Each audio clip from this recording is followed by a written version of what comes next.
For this lesson, you're going to need the organizer that says financial planning problems at the top. Yours may not look exactly like mine, but these words will be the same.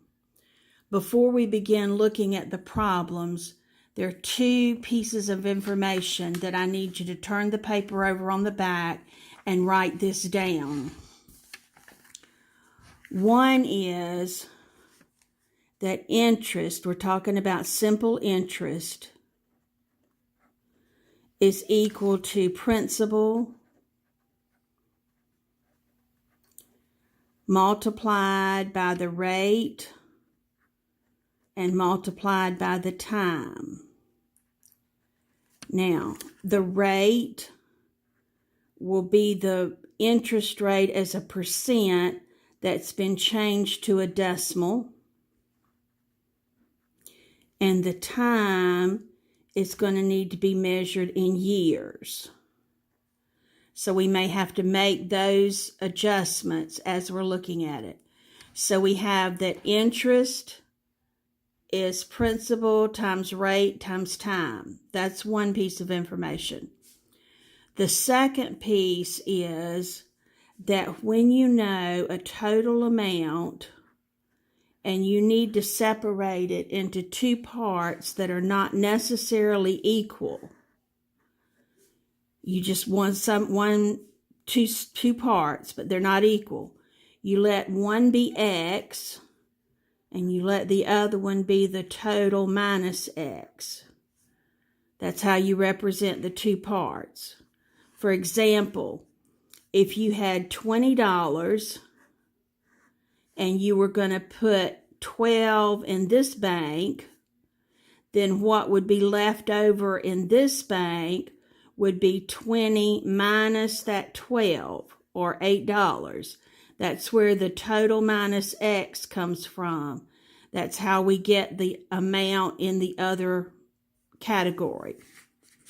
Now, on this set of problems, we have $50,000 that we're going to invest, and we're going to put it in two funds. So for our principal, we're going to call one of those parts X, and we're going to call the other part 50,000 minus X. That's what I was just talking about, the X and the total minus X. That's how you represent the two parts. Now, notice that in the You Risk It fund, it's 14% interest. So that's 14% that we will write as 0.14, changing it to a decimal. The Extra Dull fund is a 6% interest. And so we'll write that as 0.06. And then it says, because of college financial implications, you don't think you can afford to earn more than $4,500 in interest. How much should you put in each fund? So we're talking about for 1 year. So we're just going to put 1 in both of these. So because of the fact that this formula that I just showed you, that the interest is principal, rate, and time, to get this interest, we're going to multiply the principal times the rate times the time. And for this one, we will multiply the principal times the rate times the time. Then we have to go back to the problem and figure out what we know about those amounts of interest. And in this particular problem, the interest has got to be $4,500. So I'm going to take my two amounts of interest that I have here, and I'm going to add those together and make it equal 4,500. And that's where I got this equation. This is the interest, This is the interest from the first group. This is the interest from the second group. And together it's $4,500. So now I'm just going to do the math to work out this problem. Okay, so here's my equation. I took the interest from the first part, the interest from the second part, and together that is to equal 4,500. So I multiplied the x times the 0.14 times 1 and got 0.14x. And then I multiplied the 1 times the 0.06 and distributed that. So 0.06 times 50,000 is where I got the 3,000.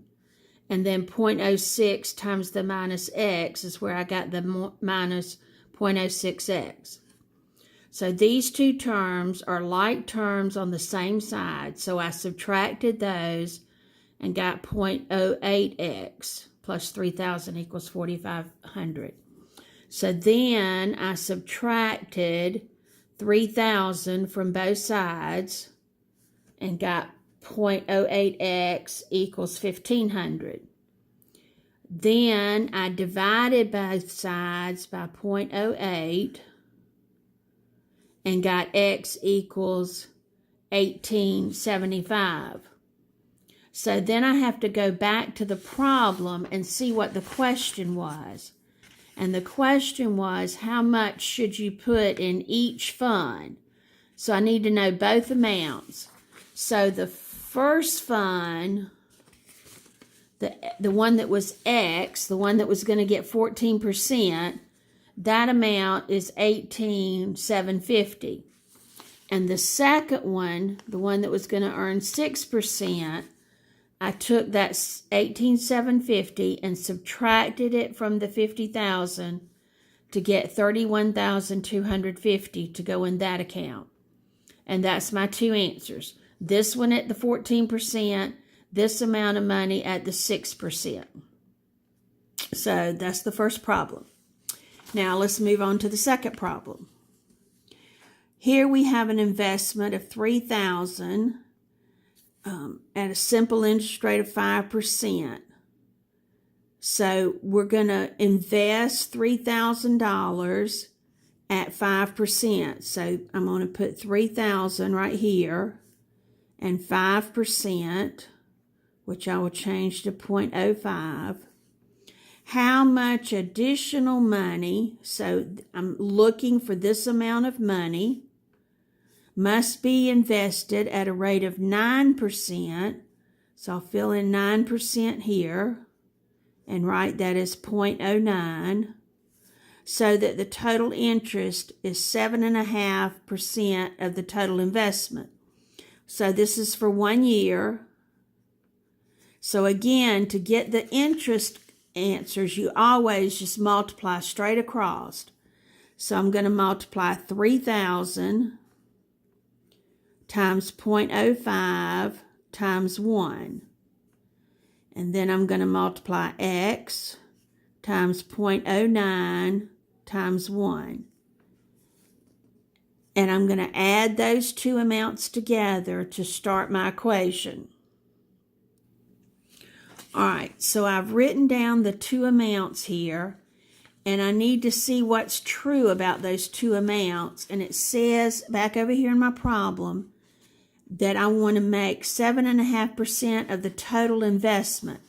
Well, my total investment is the sum of these two amounts, 3,000 plus the X dollars. So that's where I got my equation here. I took the first the first amount of interest, the second amount of interest, added those together, and made it equal to 7.5, which is 0.075, times the total amount of money. So now I'm going to multiply 1 times 0.05 times 3,000, and I'll get 150. And I'm going to multiply 1 times 0.09 times x. And I'm going to distribute this and multiply 0.075 times 3,000 plus the 0.075 times x. Okay, now I have an equation that needs to be solved. So I need to get my x's on the same side. So I'm going to start with subtracting 0.075x from both sides. So I subtracted the 0.075 from 0.09, and I got 0.015x. I brought down my 150 and I brought down my 225. Now I need to subtract 150 from both sides.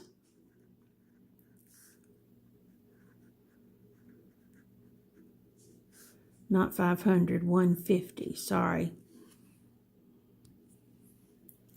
All right, so 225 minus 150 is 75. Now I need to divide both sides by 0.015 in order to solve for x. And when I do, I get 5,000. So let's see what x represented. Looking back at my chart, x was the amount of money that I was going to invest at 9%. And that's what the question was, because it says how much money should be invested at 9%. So my x equals 5,000 is a sufficient answer. That's $5,000, and I'm through with that problem. Okay, now we're going to look at the third problem. A total of 6,000 is going to be invested in two accounts. So all I know is that my total is 6,000. So that's where I do my x and my total minus x again. The interest rate is going to be 9% for one of them. So that would be 0.09. And on the second, it's going to be 6%. So that's going to be 0.06. And it's for 1 year again. So again, I multiply straight across. So x times 0.09 times 1. And 6,000 minus x times 0.06 times 1. That was a 6 right there. It doesn't look like that. Now, this time, the equation says we want to make the two amounts of interest equal. So my equation for this one becomes x times 0.09 times 1 equals 6,000 minus x times 0.06 times 1. Because the word problem said should be invested so that the accounts earn the same amount of interest. That's how I knew to make my equation make the two amounts of interest equal. So now I'm going to multiply 1 times 0.09 times x. And I'm going to multiply 1 times 0.06 and distribute it times the 6,000 minus x. So 0.06 times 6,000 is 360. And then 0.06 times minus x. So now to get all the x's on the same side, I need to add 0.06x. And I'll get 0.15x equals 360. And that part will zero out. Now I need to divide by 0.15 in order to solve for x. And 360 divided by 0.15 is $2,400. So the question was, how much should be invested in each account? So they want me to know both amounts of money. So the X amount is going to be $2,400. So for the other amount, I do 6,000 minus the 2,400. That's my 6,000 minus X. And you get 3,600. So my two amounts of money are 2,400 and 3,600.